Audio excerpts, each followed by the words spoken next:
बिस्मिल्लाहिर्रहमानिर्रहीम अस्सलाम वालेकुम। Doctor Arshad veterinary clinic YouTube channel पे खुश आमदीद। आज की वीडियो में बात करने वाला हूँ पीपीआर के बारे में, बकरियों में पीपीआर की बीमारी यानी कि पेस्टिडेस्पिटाइटिस रूमिनेंट्स के बारे में कि ये बीमारी किस वजह से होती है, एक बार जब हो जाए तो फिर इसका इलाज क्या है, इससे तहफ़्फ़ुज़ क्या है, इसका कंट्रोल कैसे कर सकते हैं, कौन सी वैक्सीन इस्तेमाल करते हैं और वैक्सीन का इस्तेमाल का दुरुस्त तरीका क्या है, डोज़ कितनी है। क्योंकि काफ़ी ज़्यादा लोग इस चीज़ की कंप्लेन कर रहे होते हैं, शिकायत कर रहे होते हैं कि हमने वैक्सीन की थी, उसके बावजूद हमारी बकरियों को पीपीआर की बीमारी लग गई है। तो उसी बारे में बात करने वाला हूँ, आपको बताता चलूँ कि एक वायरल बीमारी है और वायरल बीमारी का बुनियादी तौर पे कोई इलाज नहीं होता। तो अगर इसका बुनियादी तौर पे कोई इलाज नहीं है तो उसके लिए हम कब कर क्या सकते हैं, हमें मालूम होना चाहिए कि पीपीआर की बीमारी में बकरियों का जिस्मानी दर्जा हरारत बढ़ जाता है। जब दर्जा हरारत उनका बढ़ता है जिस्म का, तो उसके साथ साथ उन्हें तेज़ बुखार महसूस होता है जिस्म में। मुंह के ऊपर छाले बनना शुरू हो जाते हैं, मुंह के अंदर की जानब छाले या दाने बनने लग जाते हैं। बकरी खाना पीना बहुत कम कर देती है और खाना पीना कम करने की वजह से क्या होता है कि उसके वज़न में कमी होती जाती है, वो दिन ब दिन कमज़ोर होती जाती है, वो आपको ढल नज़र आएगी, बिल्कुल डल सी नज़र आएगी, जिसकी वजह से उसकी क़ुव्वत मदाफ़त कमज़ोर हो जाती है। और आपको मालूम होगा कि एक बार जब एक जानवर की क़ुव्वत मदाफ़त कमज़ोर हो जाए तो उसके बाद जरासीमों के ख़िलाफ़ लड़ने वाले उसके अंदर जो चीज़ें हैं उनमें कमी हो जाती है और जिस वजह से दूसरे जरासीम उसके ऊपर हमला कर देते हैं। क्योंकि अब इन जरासीमों के ख़िलाफ़ लड़ने के लिए जानवर में इतनी ताकत नहीं होती, फिर इसी वजह से जानवर अब नमूनिया का शिकार हो जाता है। उसके जो फेफड़े हैं वो ख़राब होना शुरू हो जाते हैं और साथ साथ दूसरे आर्ज़ू में भी, दूसरी बीमारियों में भी वो मुब्तला होना शुरू हो जाता है। जैसे कि हम कहते हैं कि अब सेकेंडरी बैक्टीरियल कॉम्प्लिकेशन का आगाज़ हो गया इसके अंदर। पीपीआर बकरियों और भेड़ों में एक बहुत ही ज़्यादा ख़तरनाक वायरस वाली बीमारी है।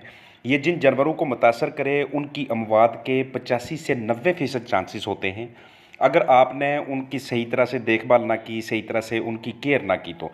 और जो बच जाते हैं, जिनको एक बार ये बीमारी हो गई और उनसे बच गए कुछ, तो बचने के बाद भी वो कैरियर रहते हैं, मतलब उनमें किसी न किसी तरह से ये असरात लाजमी बाकी रहते हैं। और उनमें होता क्या है कि या तो दूध की बहुत ज़्यादा कम पैदावार हो जाती है और कमज़ोर बच्चों की पैदाइश होने लगती है। इस बीमारी को हम मुख्तलिफ नामों से बुलाते हैं, जैसे कि पेस्ट ऑफ स्मॉल रूमिनेंट्स, काटा, सूडो, रेंडरपेस्ट वगैरह। बुखार के साथ साथ इसके क्या होता है कि आंखों और नथनों से भी रतूबत बहने लगती है। अंदर से बकरियों को मैदे में भी काफ़ी ज़्यादा सोजिश हो जाती है, जिसकी वजह से अगर वो कुछ थोड़ा बहुत खा पी भी ले तो वो आगे सही तरह से उसका हाजमा नहीं होता, उसकी ग्राइंडिंग नहीं होती, वो जिस्म का हिस्सा नहीं बनती, वो खुराक जिसमें वो ग़िज़ाइयत मौजूद होती है। आंखों की पलकें इसकी सूज जाती हैं और अंतड़ियों में भी सोजिश हो जाती है। बुखार हो जाने के बाद इसको 104 से 106 डिग्री फ़ारेनहाइट तक इसका जिस्मानी दर्जा हरारत चला जाता है।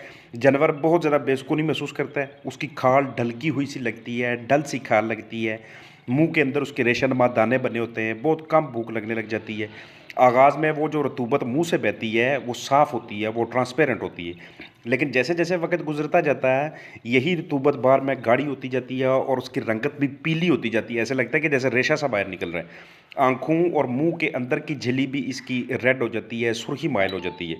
बुखार होने के 3 से 4 दिनों के बाद जानवर को दस्त लगने शुरू हो जाते हैं, उसे मोशन लगना शुरू हो जाता है, यानी कि डायरिया हो जाता है, जिससे उसके जिस्म में पानी की कमी हो जाती है और पानी की कमी की वजह से उसमें शदीद कमज़ोरी महसूस होती है, क्योंकि आप उसके अंदर से वो कीमती इलेक्ट्रोलाइट्स, वो मिनरल्स काफ़ी ज़्यादा मिकदार में बाहर निकल चुके होते हैं।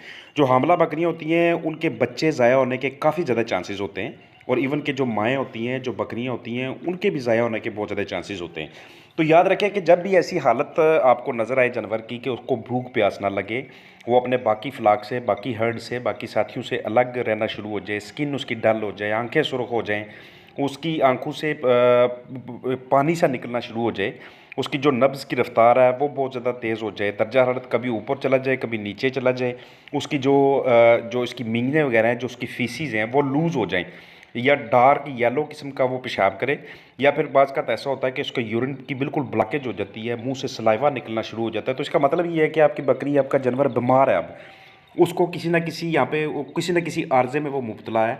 उसका फ़ौरी तौर पे चेकअप करें, डॉक्टर को बुलाएं जो आपके नज़दीक होता है। ट्रीटमेंट के तौर पे आपकी मैं बात करूं तो सबसे पहले आप इसमें ब्रॉड स्पेक्ट्रम एंटीबायोटिक्स का इस्तेमाल करेंगे, उनका भी मैं आगे चल के जिक्र करूंगा। इंटेस्टाइन के लिए आप सिडेटिव्स इस्तेमाल करेंगे ताकि इंटेस्टाइन जो उसकी अंतड़ियाँ हैं उनकी जो ब्लॉकेज है वो खुले। एंटीबायोटिक्स आप इस्तेमाल करते हैं ताकि बड़े पैमाने पे जो एंटीबायोटिक्स हैं, जो अद्वियात है, वो अंदर जरासीमों को मारें, और चूंकि उसको मोशन लगते हैं तो उसके लिए आप फ्लूइड थेरेपी कराते हैं, वो भी मैं आपको जिक्र बताऊंगा कि कौन कौन सी चीज़ें आपने इस्तेमाल करनी है। क्योंकि जानवर को जब नमूनिया होता है, डायरिया होता है, और तो इस सूरत में क्या होता है कि आप जब उसको फ्लूइड थेरेपी देते हैं तो उसमें उसके जो बॉडी के अंदर जो आयनिक बैलेंस होता है वो बॉडी फ्लूइड के ज़रिए बैलेंस हो जाता है। इस बीमारी में बहुत ज़्यादा अमवात के चांसेस भी होते हैं और जानवर आपको काफ़ी ज़्यादा बीमार नज़र आते हैं, बहुत कम प्रोडक्टिविटी हो जाती है। वैक्सीन जो आप इसके लिए इस्तेमाल करते हैं, अगर उसको 4 डिग्री पे स्टोर किया जाए तो 1 साल के लगभग उसकी शेल्फ़ लाइफ बरकरार रहती है।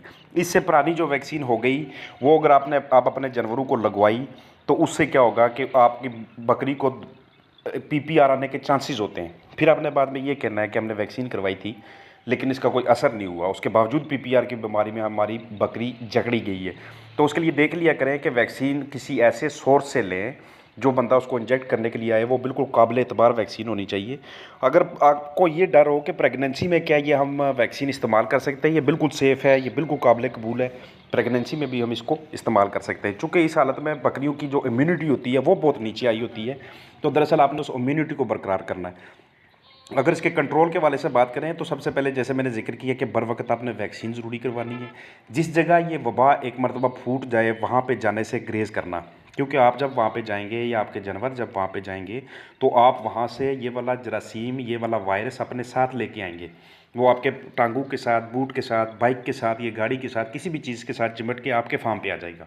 एक दफ़ा एक मरतबा एक इलाके में अगर वबा फूट जाती है तो उसका एक से दूसरी जगह पे फैलना बड़ा आसान होता है, ये कोई मुश्किल काम नहीं होता।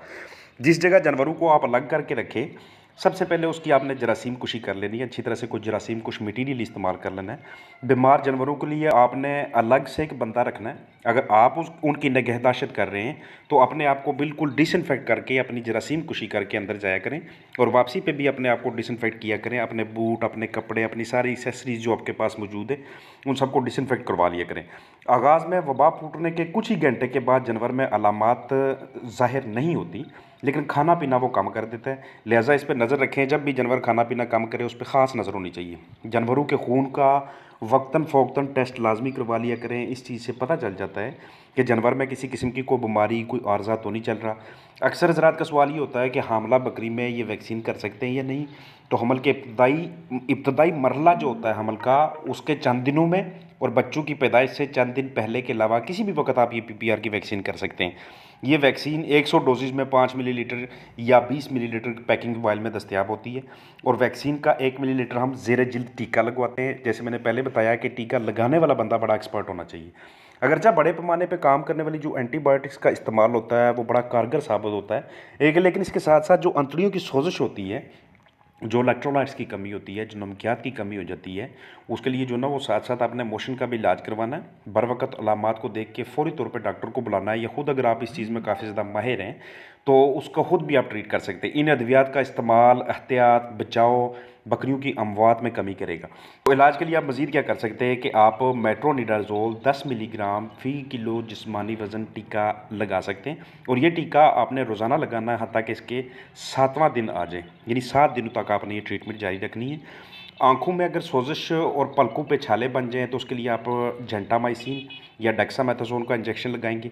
ये भी आपको 2 से 3 दिन लगाना पड़ेगा। इससे उसकी ये जो सोजिश है और ये छाले हैं ये अपनी रिकवरी की तरफ आना शुरू हो जाएंगी। जो दाने बने हुए बाहर की जानब और जो छाले अंदर की जानब लगे हुए उसके आप उस पर आपने पिंकी लगानी है, और पिंकी को हम कहते हैं पोटाशियम परमैंगनेट, या फिर आप बोरोग्लिसरीन लोशन उसको तब तक लगाते रहेंगे जब तक आपको ये ना महसूस हो कि हमारा जानवर अब रिकवर हो रहा है, अब वो आस्ता आस्ता से ठीक हो रहा है। तो बताता चलूँ कि बीमारी कोई भी हो, इससे बचाओ रोज़ाना सफाई सुथराई के ज़रिए मुमकिन है। डॉक्टर का हफ्तावार विज़िट हो, डॉक्टर हफ्तावार आके उनका मुआयना करें, क्योंकि बाज़ का ऐसा होता है कि आपके सियाने होने के बावजूद कुछ चीज़ें ऐसी होती हैं जो आपकी नज़रों में नहीं आती, उनको डॉक्टर ही आके पिक कर लेते हैं। डॉक्टर को समझ चल जाती है कि ये जो फ्लाक है, ये जो बकरियाँ हैं, ये इस तरफ जा रही हैं। इसके अलावा आपने उनको बिल्कुल ताज़ा पानी मुहैया करना है। ऐसी खुराक मुहैया करें अपने जानवरों को जो फफूंदी से बिल्कुल पाक हो, और सर्दी गर्मी या मौसम के मुताबिक एहतियात बरतें। इनमें इन तमाम बीमारियों से बचाव में ये अहम किरदार अदा करते हैं। जितनी ज़्यादा आप एहतियात करेंगे उतना ज़्यादा आपका जो फ्लाक है, जितनी बायोसिक्योरिटी उसकी रखेंगे, जो बहुत ज़्यादा बंदों का अंदर आना जाना है या आपका आगे पीछे का विज़िट है, ये आपकी बकरियों के लिए बड़ा ख़तरनाक हो सकता है, स्पेशली उस केस में कि जब आपके इलाके में कोई वबा फूटी हो। तो इसी वाले से मेरी वीडियो थी।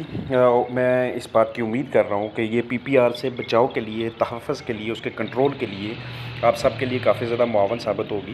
तो गोट फार्मिंग के अलावा गोट फार्मिंग के हवाले से मैंने काफ़ी सारी वीडियोज़ इस पे बनाई हुई हैं।